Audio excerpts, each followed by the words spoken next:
Hi guys, I'm Zack Snyder, and we're going to break down the trailer for my new film, Rebel Moon, Part 1, A Child of Fire. When I found you in the wreckage of that ship, I considered leaving you.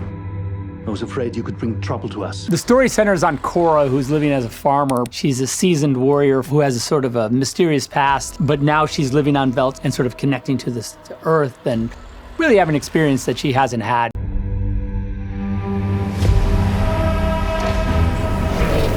I mean, I think the easy way to think about Rebel Moon is a sort of David and Goliath. It's a small farming community, and a warship comes to that planet seeking to take their food to feed their soldiers.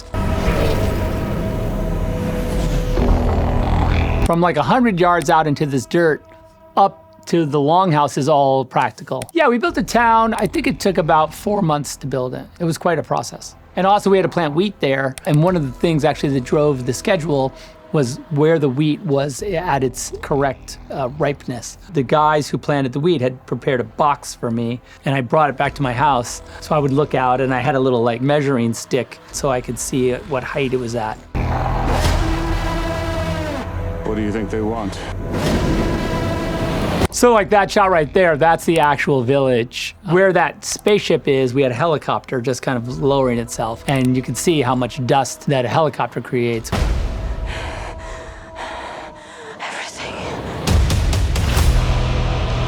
That foot shot is like real. That's me like, getting blasted by the helicopter trying to film the feet of the actors who are also getting blasted with the wind, by the way. They all had dirt in their ears and their noses, but they forgave me. Yeah, that's, you can see him. You can see him in that shot, really cowering. Admiral Noble is a brutal army leader on a mission from the Mother World to find the rebel insurgents that are in that part of the galaxy that have sort of claimed independence. And so his job is to find them and sort of snuff that out. We're just farmers, we're not a threat.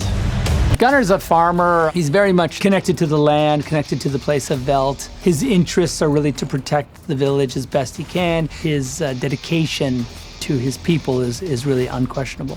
They won't just kill us, will they? Of course, it's not Cora's fault that the Motherworld soldiers are arriving on Velt. The only thing that she does have is this incredible perspective on what their intentions are. The villagers are like, oh, this maybe is good news. They don't understand that it's dangerous. You're delusional. You think those soldiers will show them mercy? Stop. So this scene, Cora has decided to leave the village, and then this young girl is being sort of dragged into the granary, and Cora realizes that she can't leave, and so she decides to intervene. The guys, of course, just think she's a farmer.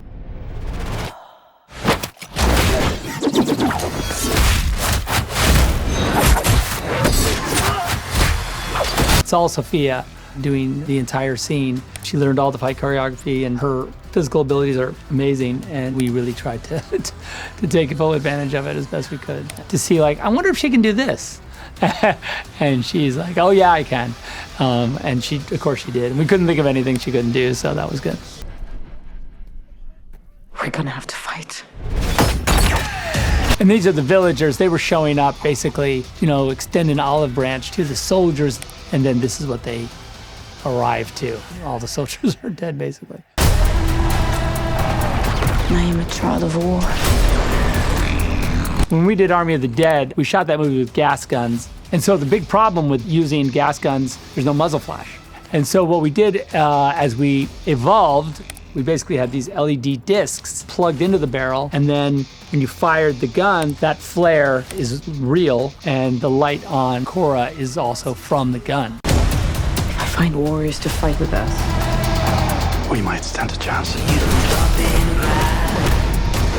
We're searching for soldiers. When you make a visual effects, a really heavy visual effects film like this, it's helpful for everyone to know what they have to build and what they don't have to build and what's going to be in the frame. And I'm pretty clean with my storyboards as far as like, this is the frame. And so for this movie, I think I did close to 4,000 drawings for the two movies together. For a fight against the Mother World. I could help you. For a small fee, obviously. Kai is a cool and great person to have on your team because he's like a Swiss Army knife. He's got all kinds of skills, including being an incredible pilot. He's also a fixer with an extensive network of things, and that's how he gets stuff done. You might want to hold on. Gunnar kind of doesn't expect to go on the entire journey. He's not a soldier. He really doesn't know how to fight. He's absolutely us in the movie. We all watch the movie and we think, oh no, we're Korra. But really, we're Gunnar. Like, let's be honest with ourselves. I'm here to make you an offer. To give you a chance at redemption. Tarek Stas plays this character called Tarek, a super capable, super athletic sort of soldier. He doesn't have a shirt in the movie. His character doesn't own a shirt. We are beyond redemption. What about revenge?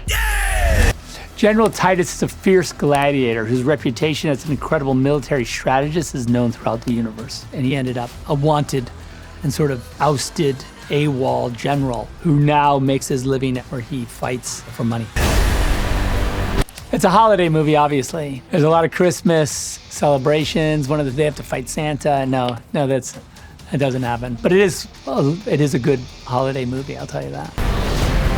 This isn't just pursuit of revolution. That's a little glimpse of the Blood Axes. Darian and Deborah, they are a brother and sister team of revolutionaries. Deborah is really the sort of leader of the revolution. Darian gets to be the more passionate. He doesn't really need to worry about the day-to-day responsibilities as Deborah does. He's more of, the fighting spirit of the revolution. Nemesis is a skilled swordswoman who uses a pair of special molten metal swords. She can also fight with them not on, and she does a lot of fighting before she turns them on, because once she turns them on, they're kind of deadly. When they're not on, she's probably just messing around with you. I have found her. The most wanted fugitive in the known universe. That creature that Tarek's riding there is called the Bennu. It was wild, and he's trying to tame it. And so he's flying around just trying to not get killed. So there's Jimmy. He's a JC class robot, of course, voiced by the incredible Anthony Hopkins, who was like a mind-blowing honor to work with and makes this creature have a soul, which was what I really wanted it to feel like.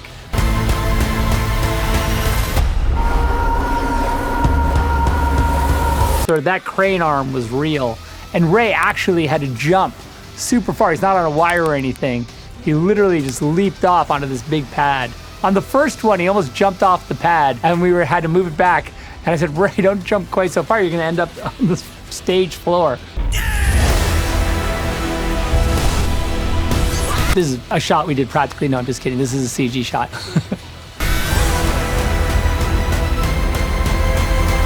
But I really can't wait for audiences to strap in and get shot into this world, to have the experience and go along with these characters on the journey that they went on.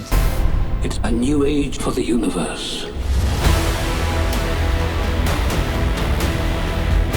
I'm so excited to share Rebel Moon with you. I've been planning and working on this epic story for over 30 years. This has truly been a labor of love. So watch it on Netflix, December 22nd.